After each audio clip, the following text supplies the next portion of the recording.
Boa tarde, Daniela. A gente estava falando aqui sobre a intoxicação de metanol. Queria que você me explicasse quais são os principais sintomas da intoxicação e quanto tempo demora para se manifestar. Com você. Certo. Gabriela, muito obrigada pelo convite. O metanol é um solvente utilizado em indústrias, também conhecido como álcool metílico. Quando ingerido, ele é extremamente tóxico. No fígado, ele é metabolizado em duas substâncias, o ácido fórmico e o formaldeído. Essas substâncias provocam no nosso organismo uma acidose metabólica, levando aí a uma lesão celular em órgãos, principalmente como cérebro, rins e nervo óptico. O grande problema é exatamente que, em muitos casos, os sintomas iniciais são frustros. Dor de cabeça, dor abdominal, náuseas, vômitos, sintomas comuns de uma ressaca. E muitas vezes também assintomático. Os sintomas eles podem demorar de 12 a 24 horas para aparecerem, né? Tipo um período de latência desses sintomas, e deve se preocupar, né? Deve se considerar um caso suspeito quando esses sintomas são persistentes, quando o paciente apresenta, juntamente com esses sintomas mais comuns de náuseas, vômitos, também alteração, borramento visual, né? Alteração do turvamento visual da visão, ou alterações do sistema nervoso central, como sonolência, é, alteração do nível de consciência, confusão mental ou até mesmo coma. Então, no início, realmente, os sintomas eles podem acabar passando despercebidos mesmo, né? E aí é quando surge alguma coisa, talvez neurológica, que se, é uma questão mais séria, né? Exatamente. E assim, uma vez suspeitado de intoxicação por metanol, por ser uma Uhum. condição extremamente grave, a procura do auxílio médico deve ser imediata e a instituição do tratamento deve ser o mais precoce possível para que esse paciente possa se salvar, né, com a mínima sequela possível. Então, a partir daí, percebi os sintomas, fui ao hospital. Qual o procedimento dos médicos a partir daí? Como eu tinha explicado, né, o ácido fórmico, principalmente o metabólito mais tóxico, ele gera uma acidose metabólica. Essa acidose metabólica vai lesar, né, as células e vai provocar aí uma lesão no nervo óptico, vai provocar lesões no sistema nervoso central, vai provocar lesões renais. E o que tem que ser feito é administrar antídotos para que vão competir com a enzima que metaboliza o metanol no nosso organismo, para diminuir essa metabolização do metanol e a produção desses metabólitos tóxicos.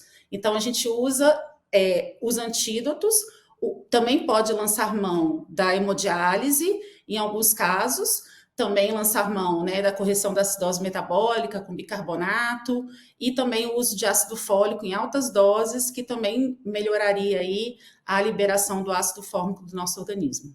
Uhum. E essas reações dependem da quantidade ingerida ou não? Se eu ingerir uma quantidade pequena de metanol, a reação no meu corpo vai ser diferente? Na verdade, as reações são dose dependentes, porém, a dose letal e a dose mínima são muito próximas, porque a mínima dose já é muito tóxica. Então, o ideal, né, é que a gente previna uma intoxicação por metanol. Uhum. E diante disso, qual é a preocupação dos médicos em relação ao metanol? E existe alguma recomendação dos médicos as bebidas que devem ou não ser consumidas? Tem alguma que é melhor? Então, Talvez vinho, cerveja? Tem alguma precaução? eu sou hepatologista, né? Eu sou a médica que cuida do fígado. Então, assim, não existe uma Não teve dose nenhuma, saudável, né? né? Uma quantidade segura de álcool para que eu recomende uma ingestão. Porém, em relação específica ao metanol, o metanol ele é incolor, ele não tem gosto e ele é altamente perigoso. Então, assim, você não tem como distinguir, né, que aquela bebida foi adulterada. Uhum. Então, o ideal é evitar beber, principalmente as bebidas que têm origem desconhecida, que não tem registro, porque essas são as que têm mais risco de estarem adulteradas. Uhum. Obviamente que isso acontece mais com as bebidas destiladas, é mais comum acontecer com as bebidas destiladas. o que é menos comum em bebidas enlatadas, cerveja, mas o risco é qualquer bebida alcoólica pode ser adulterada com metanol. Então, o risco existe em qualquer bebida alcoólica, sendo mais comum nas bebidas destiladas. A orientação, né, que nós médicos estamos dando é evitar bebidas alcoólicas. Isso aí, para mim, é a orientação geral. Né? E se não for possível evitar a bebida alcoólica, consumir uma bebida alcoólica de procedência conhecida, que tenha registro, que seja de origem confiável e, de preferência, de forma enlatada. Então, reforçando, realmente não tem cheiro, não tem gosto, na hora tomei, não consigo distinguir. Não, e muitas vezes no início os sintomas são frustros e você só vai ter mesmo as complicações mais graves, né? E aí pode ser tarde demais, mesmo instituído no tratamento, para ter uma reversão sem sequela e pode até mesmo gerar a morte. E acaba que, como não percebe um sintoma na hora, né, e tem esses sintomas de ressaca, acaba que a pessoa espera muito para ir para o hospital e não consegue curar dessa intoxicação, né? Exatamente. E aquelas coisas que já popularmente estão sendo ditas, né?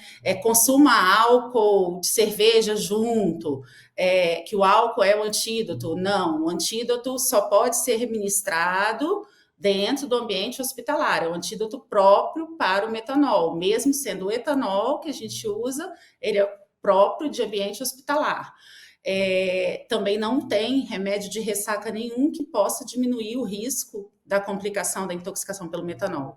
O metanol, infelizmente, é extremamente perigoso. Então, a intoxicação do metanol passou. E a seguir, existem sequelas que podem ficar na vida do paciente? A sequela está principalmente relacionada com o tempo de diagnóstico e com o tempo de instituição do tratamento. Então, quanto mais precoce o diagnóstico e quanto mais precoce a instituição do tratamento, maior chance de recuperação do paciente. Por isso que o diagnóstico precoce, a qualquer suspeição, procurar aí a ajuda de auxílio médico, o serviço de saúde, para que o diagnóstico seja feito precocemente, se suspeitar, iniciar o tratamento.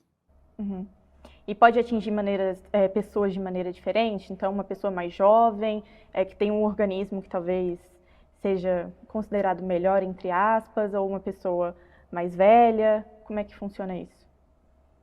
Na verdade, a enzima é a mesma, né? A desidrogenase, ela vai metabolizar o metanol. E, assim, é claro que cada pessoa tem uma quantidade diferente dessa enzima, vai ter uma produção diferente de substâncias tóxicas, tem também relação com a dose, né? Pessoas que tomaram uma alta dose, pessoas que tomaram doses menores, mas, como eu te falei, a gravidade, por ser altamente tóxica, é muito grande, então a chance do indivíduo que consumiu metanol ser internado, evoluir com complicações é alta, e as chances de complicação e de piora e de não recuperação das sequelas fica ainda maior se a instituição do tratamento não for feita de forma imediata.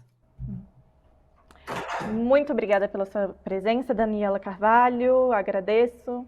Uma boa tarde para você. Eu que agradeço a presença mais uma vez. Um abraço, Gabriela. Tchau.